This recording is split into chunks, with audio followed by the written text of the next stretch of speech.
That's too good to pass up. I will post the link into the chat, but for those who may be watching or listening to later and don't have access to the chat, this is taken from the Augury Ignored Games and Sundry Weirdness blog, posted today, so it's fresh.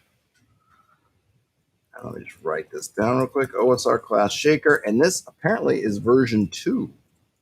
So if you happen to have seen this sometime earlier, maybe this is something new. I have not seen it at all, so it is completely new to me. Posted by Augury Ignored, which I guess is the name of the user. Hey, Terrence, shaker, a class for religious furniture weirdos? Yeah, that's kind of what I thought so too at first when I read shaker. I was like, okay, and then they're going to be up the OSR Quakers, maybe get a little, your first little adventures are kind of Rumspringa-esque sort of post-teens anyway, right? All right, let's get into this before I get sidetracked. 2 important events have happened since the original post. Okay. Knock issue 2 was published, and the first non-Kickstarter exclusive issue of Necrotic Gnome's Carcass Crawl magazine was released. I've heard good things about Knock, but I have not heard anything about Carcass Crawl. Not that that's meaningful. Have not read either one. Both are treasure troves of old school goodness, and both offer some quite fun new classes. Thus, time to update the table. Sundry classes from various other sources also included. Okay, so there's some kind of random generator of classes. Here we go. The class shaker rules are simple. Roll 5 times for which classes are available at the beginning, and 2 times for classes that can be unlocked for PCs through adventure. Build a capsule setting from that. All right, so the idea here, right, is that instead of going setting first and then thinking about the classes that exist, you could roll up a bunch of classes randomly and then try to figure out from there what setting can encompass these classes. And we have a kind of a cool picture. It feels like it's sort of Final Fantasy Tactics, has that kind of vibe to it for me. The class is Mysterious Badass. All right. Elfbait says Church of Latter-day Systems. Yes, I like that very much. Boy, isn't that the OSR? At least one. That's like if we wanted to break out OSR into schools, Church of what was the exact words? Church of Latter-day Systems would definitely be one. Right? If there's kind of the Catholic Church or whatever would be that part that's the more retro clone and keep it closer to the older games, then yes, Church of Latter-day Systems would definitely be that other end of the spectrum with all the new stuff that's coming up. All right, so we get calling it a big nasty table of classes. Die roll 1d6 and 1d8 and 1d6. Okay, so that's an interesting way to do it. So you're going to roll a d8 and a d6, and then you reference both dice on this table. The first die is the d8, the second die is the d6, and then we get class and the source of the class. So, starting off, we get the generic vanilla style classes, right? Fighter, cleric, user, magic user, thief, elf, halfling, dwarf. Then we get into some of the stuff from Advanced Fantasy, which I haven't read yet. Acrobat, assassin, barbarian, bard, drow, druid, gnome, half orc, illusionist, knight, paladin, ranger. Then from Knock issue 1, you can get a living harness, a ne'er-do-well, a swarm lord. From the Crimson Pandec, you get astronomer, theurge, Shakunasar / Azu. I have no idea what those are. A demonologist from Brave the Labyrinth number 4, a beastmaster, chaos knight from and mage mutoid, mycelian and warden from Carcass Crawler number 1, cave dwarf warbear from Slumbering Ursine Dunes, crabman from Yun Suin, vowed from Red Tide, and then from Knock volume 2, errant friar, bad brownie, gray, platyperson, beggar, prophet of ruin. Then from Carcass Crawler, I guess Carcass Crawler Inaugural is different than number 1. Okay, and then, so I guess those other ones from Carcass Crawler number 0, and then from number 1, Acolyte, Gargantua, Goblin, Kineticist, and then from Scourge of the Scorn Lords, Monster, Honcho, and Mentalist. So the idea is pretty cool. However, if you don't have these sources, and it seems like some of these are Kickstarter exclusive, or it could be kind of hard to get. So I'm not, it's great if you own all these things, a way to put them all together and grab a bunch of them. I kind of think this would be really cool if you're doing a one-shot. You had all this material, and just say, yeah, we're just going to roll randomly. I mean, that's what in Terrence, when I played in Terrence, a.k.a. Roman Lives from Homebrew Detritus's Troika game, that's what we did. We just rolled. I think we rolled twice randomly on the table, on the giant table of classes in that book, and then we got to pick one of the two. So we get some, here he's going to give us some results and riffs. So he's going to give us some examples of this table in usage. On the first roll, he got some core classes, or they got some core classes: Barbarian, Half-Orc, Knight, Acrobat, and Kineticist. Those are the ones that are just out there by default.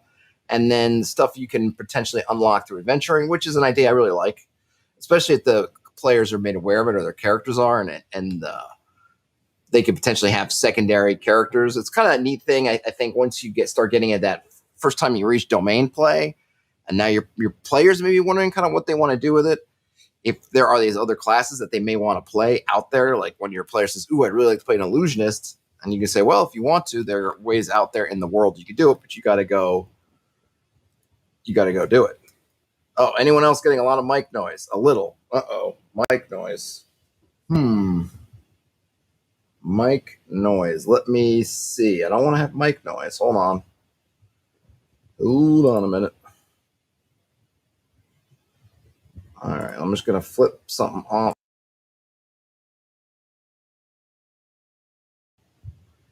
Is it only when I'm talking that I'm getting the mic noise? Let me see something here. Hold on.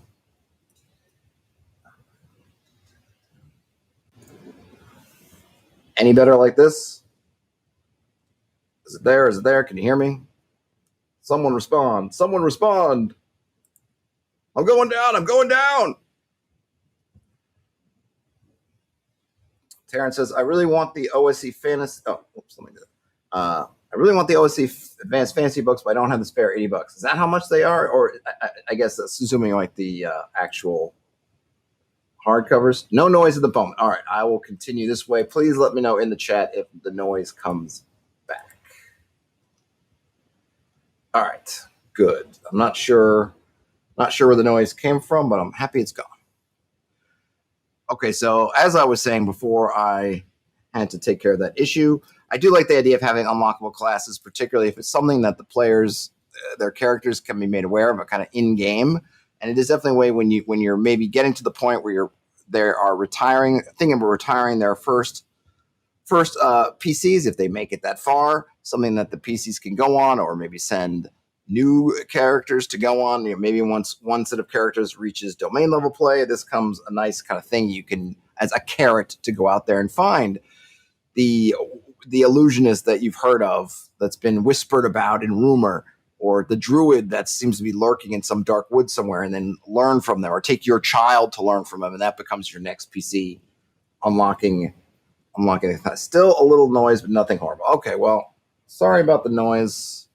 Maybe I could have to maybe tune down a little bit. Hold on, let me try something else. Just tuning down the volume just a smidge. Maybe that'll help as well. Hopefully they're nice for $40. Hopefully they're a nice set, because $40 you're getting into. I mean, that's even more than kind of Watsy, right? Very glossy 5th edition books, or maybe it's about the same. I don't know. I don't remember what the Watsy costs. Okay, so now what has the author done with this? So just to reset, he's got core classes of, or they have core classes of Barbarian, Half-Orc, Knight, Acrobat, Kineticist, unlockable classes, Illusionist, and Druid. And then the write-up about this is not a single traditional spellcaster in the core classes. The Kineticist is the OSE take on Scions, so that does count for something. Strong Dark Sun vibes to this.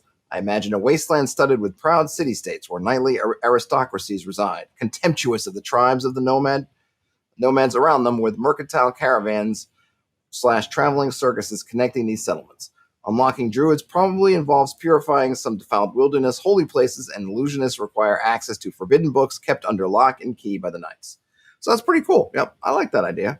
Shall we do another one? Or they have another one? Shall we read through this one? Yes, I hear everybody shout.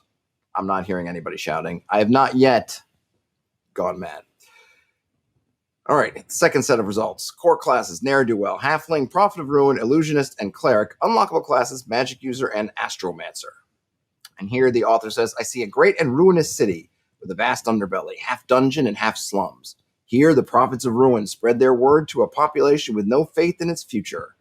Halfling households may be the greatest stand against despair in this part of the world, and deep inside the dungeons below the earth, the brave could uncover the long-lost secrets of the true magic users and the astromancers, if they dare.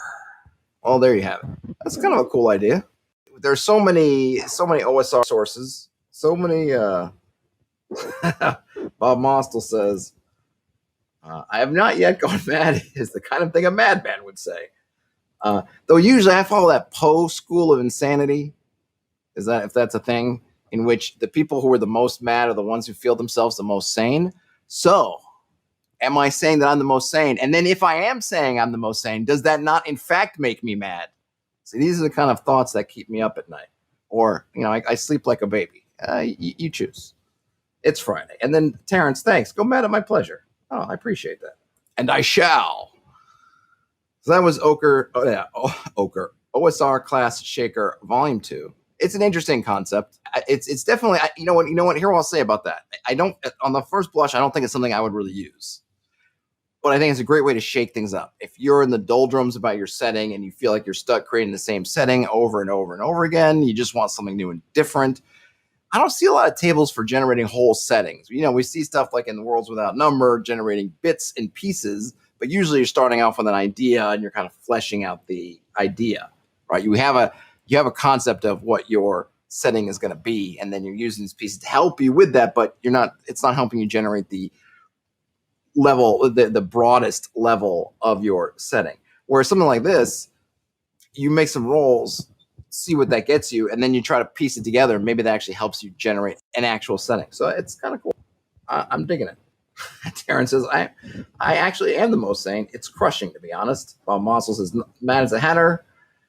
And then nothing says, but you're mad. Yeah, see, these are the kind of things that drive people mad. So if I do succumb to some sort of madness, one might only look in the chat to find the culprits. It is you. What has driven him mad? It was us. Express.